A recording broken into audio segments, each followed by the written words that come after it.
신라의 밥상 차림표. 신라의 한 끼. 와, 영원 불멸의 밥상. 뭘까요? 오. 나왔나요? 선생님 오셨어요? 말씀 많이 나누셨어요. 네네네네. 어머나 이렇게 예뻐. 우와. 아니 이렇게 작은 상인데 너무 정갈하고 너무 고급스러워요. 야, 이거 진짜. 제가 오늘 차린 밥상은 이제 신라 왕족들께서 그 무덤의 주인공들의 영원 불멸을 기원하면서 제사를 지내셨어요. 그 제사 지낼 때 하는 음식들 위주로 해서 차려봤거든요. 네. 여기는 이제 돈베기 고기 제사상에 올라가는 돈베기인데 숯불에 구웠어요, 쌤이. 근데 이 돈베기 고기는 어떤 종류? 상어 고기예요. 상어요? 네, 상어 고기. 동글지금. 네. 상어 고기 먹어본 적 있어요? 아니요. 그리고 이제 맨 상어 고기를 이용해서 찌개 종류죠. 국물이 있는. 이게 진짜 궁금하다. 이거 한 씹었을 때 어떤 느낌일까? 완전 쫄깃쫄깃할 것 일단 같아요. 설명 들어보고. 네. 우와. 그리고 맨 상어 껍질을 이용한 피편. 아, 요것도 상어 껍질로? 네, 상어 껍질을 이용한 요리예요. 이야. 오. 아니 해산물 위주로 좋아했네요. 그죠? 그죠? 요 지역은 확실히 이렇게 해산물들이 좀 많이 보이고 있잖아요. 확실히 딱 해산물을 많이 먹는구나.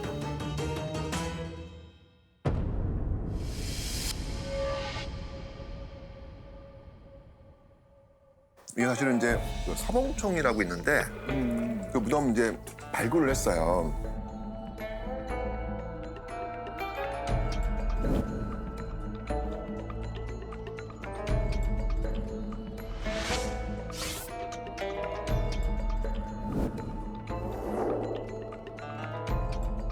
거기서 지금 어마어마한 그 동물 유체, 그러니까 동물의 어떤 흔적들이 나오는데 무려 7,700여 점, 7,700여 점. 7,700여 점의 동물의 유체가 나와요. 주로 뭐였냐면 조개류하고 주로 이런 물고기류, 이런 것들이 막 엄청나게 많이 나와요. 근데 주로 이제 보면은 물고기하고 조개류 이런 것들이 나왔다는 얘기는 당대 신라인들이 이런 해산물을 많이 먹. 해산물들 많이 먹었다는 얘기죠. 이유가 뭘 것 같아요? 바다 근처니까요. 그렇죠. 그렇죠. 동해 바다가 있잖아요. 남해까지도 있고 그러니까 바다에서 나는 어떤 그런 음식들 그런 것들을 가지고 이렇게 요리를 만들었구나. 그리고 이걸 무덤 안에 집어넣은 거예요. 왜 그랬을까요? 죽어서도 드시라. 먹으라고? 그렇죠. 말 그대로 영원 불멸. 그러니까 신라인들은 죽어서도 지금의 삶처럼 똑같이 계속 먹어야 되니까 죽은 자의 어떤 그 영원 불멸을 위해서 제사를 또 지냈구나라는 어떤 그 전통을 우리가 유추해 볼 수 있겠죠. 네. 일단 한번 우리 미역국부터 한번 네. 먹어볼까요? 와, 광어 미역국이라.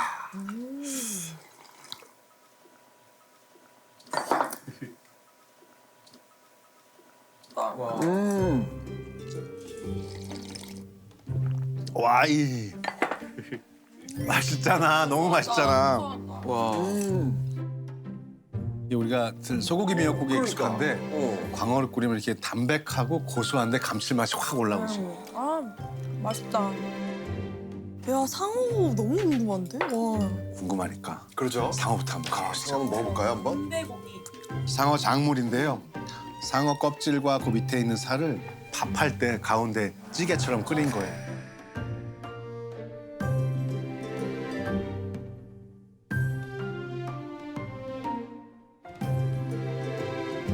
헐. 것 같은데 먹어볼까요? 상어 껍질 맛있어요. 맛있어요? 와 상어 껍질 맛있는데? 간장이 맛있네 뭐지? 엄청 저는 단단할 것 같았는데 되게 그냥 쫄깃쫄깃. 꼬마곰 정도? 젤리 같은 거? 네. 그런 느낌이 드네. 그러니까요. 맛있네. 이게 이렇게 맛있으면 야 이건 진짜 맛있겠는데 그러면? 껍질로만 만들었다 그랬죠? 아니, 껍질만 만들었는데 이런 거는 이제 돼지 머릿고기 수육 생각하시면 돼요. 근데 바닷가에선 그걸 생선으로 만드는 거죠. 기대가 되는데? 이거 진짜 고급 요리인데 이거? 상어 껍질로만 만든 거야? 우와. 야, 젤리다 젤리. 어머. 이건 꼭 다 먹어봐야 돼. 진짜 진짜 맛있어. 젤리인데요? 어느 것 하나 근데 하나도 비리지 않고 비리지 않아. 다 양념이 다 잘 배서 너무 맛있어요. 식감도 좋다 너무 다르고 너무 좋고. 좋은데요? 상어 한 마리로 지금 요리가 3가지가 나왔네.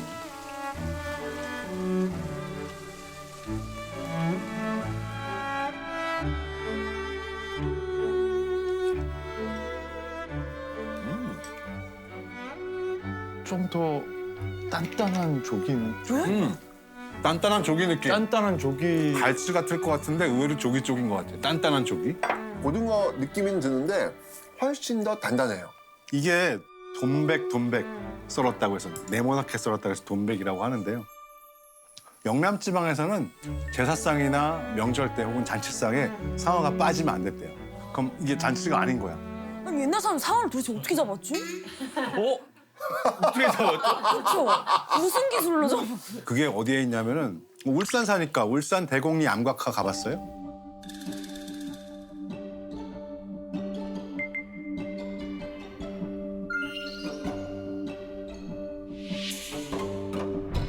수많은 고래가 그려져 있고 신라 옆에 있는 동해는 고래 바다였대요. 그 정도로 고래가 많았대요. 와. 그러니까 이 지역은 어찌 보면은 고래고기 그냥 일상에서 늘 먹는 고기일 수 있어요. 일상에서 늘 먹는 고기. 그다음에 요즘 가자미 있잖아요. 그 최치원이 남긴 그 기록에 보면 신라는 가자미의 나라다라고 할 정도로. 그다음에 또 문어에 대한 기록도 많이 나오고 예, 굉장히 이분들이 진짜 이 동해바다에서 나오는 해산물을 가지고 많은 요리를 해 드셨겠구나. 그러니까 신라인들의 밥상에는 늘 이렇게 해산물들이 가득했겠구나라는 걸 알 수 있고요. 그러고 보니까 이게 또 다시 보이네요. 지금 먹는 음식이 1500년 전에도 먹었을 거라고 생각하니까 뭔가 묘한 당김이 있어요.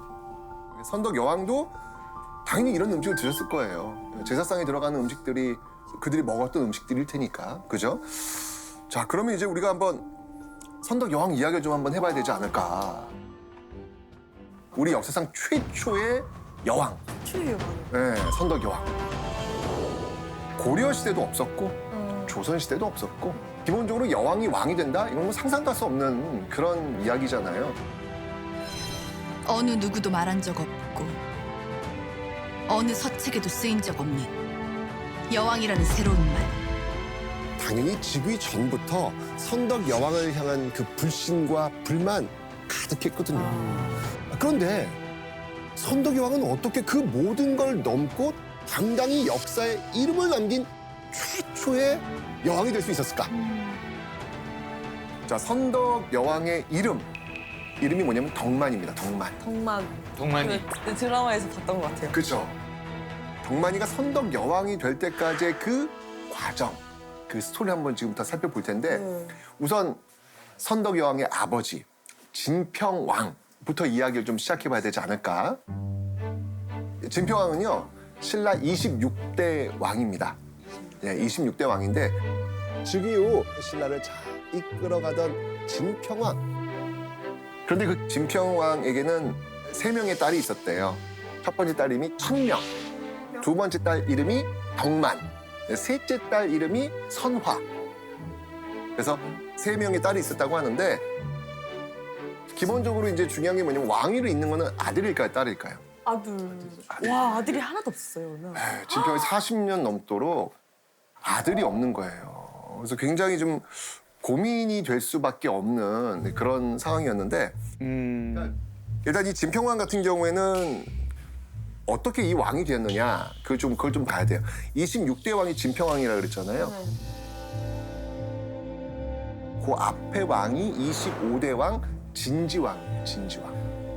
근데 그 진지왕이 폐위가 됐어요. 왜 그랬을까? 왜 그랬을까요? 왜 그랬을까? 진지왕이 진지하지 않았나 봐.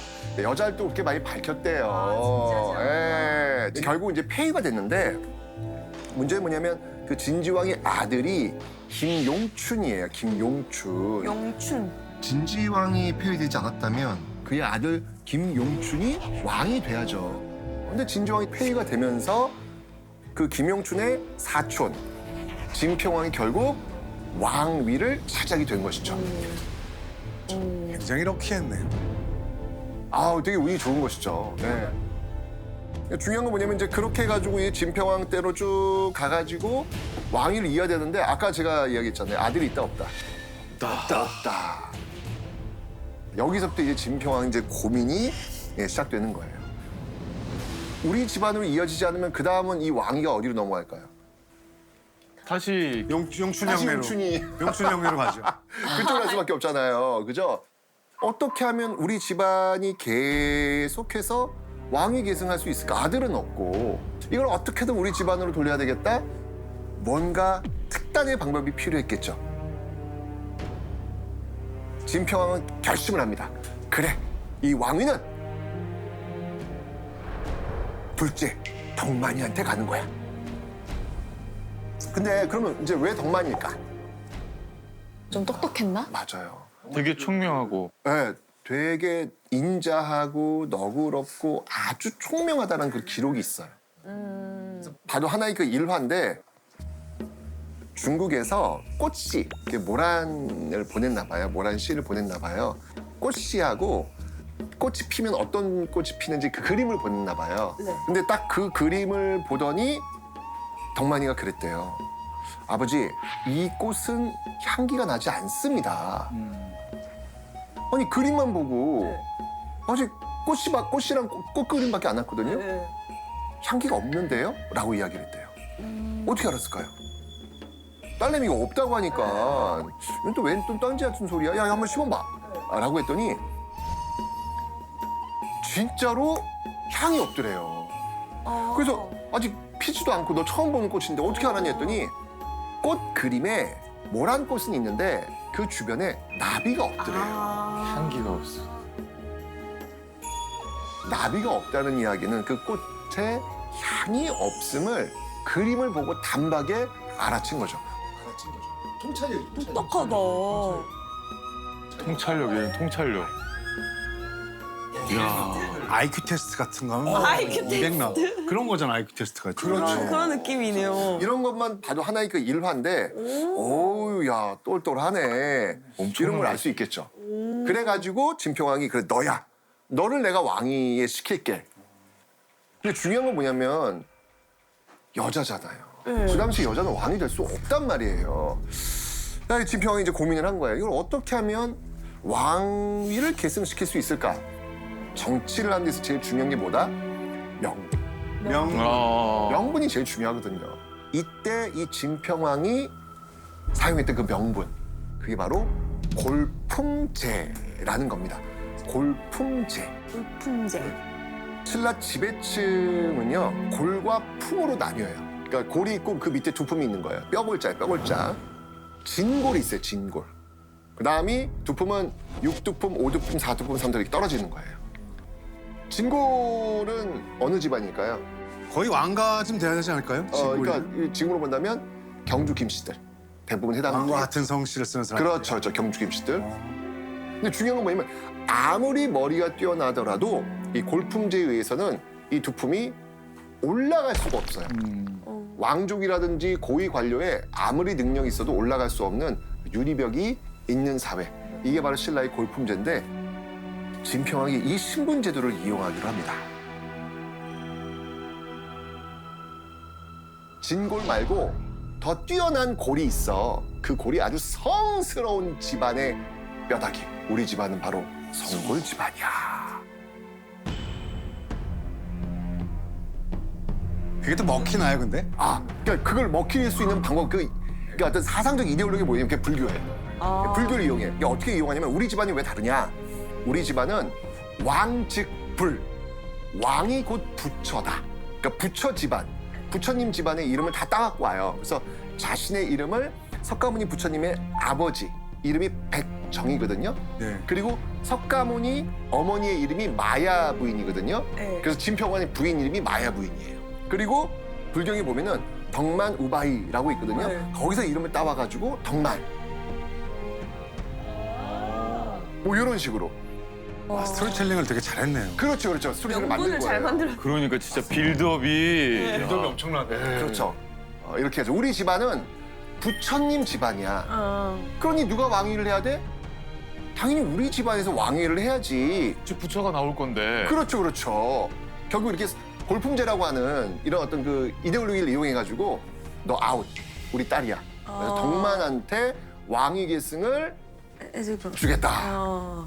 근데 기본적으로 이제 그 당시에 이렇게 설득을 했다고 해도 이 진골 귀족들이 아니 어찌 여자가 왕위를 한단 말인가? 말이 돼? 성골 진골? 웃기는 소리. 그러니까 반대 세력이 이게 있구나.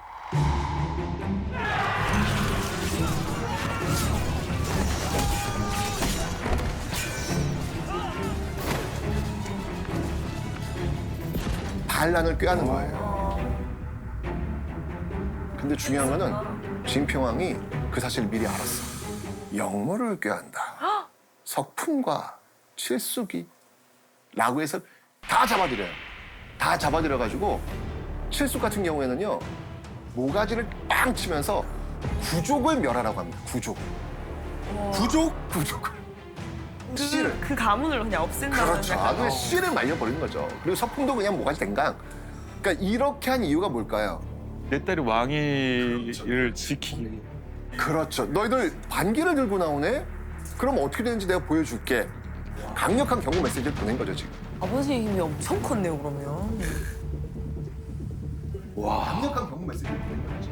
명왕 아버지는 다 좀 무섭군요. 왕권 강화를 다 해주시고 돌아가시는 거. 그러네요. 세종의 아버지 이방원도 그랬고 덕만의 아버지 진평왕도 그랬네요. 그러니까요. 예. 그런 식으로 해가지고 결국은 아버지가 탁 만들어놓은 자리 위에 드디어 우리 역사상 최초의 여왕 선덕 여왕이 짜잔 하고 등장하게 되는 겁니다.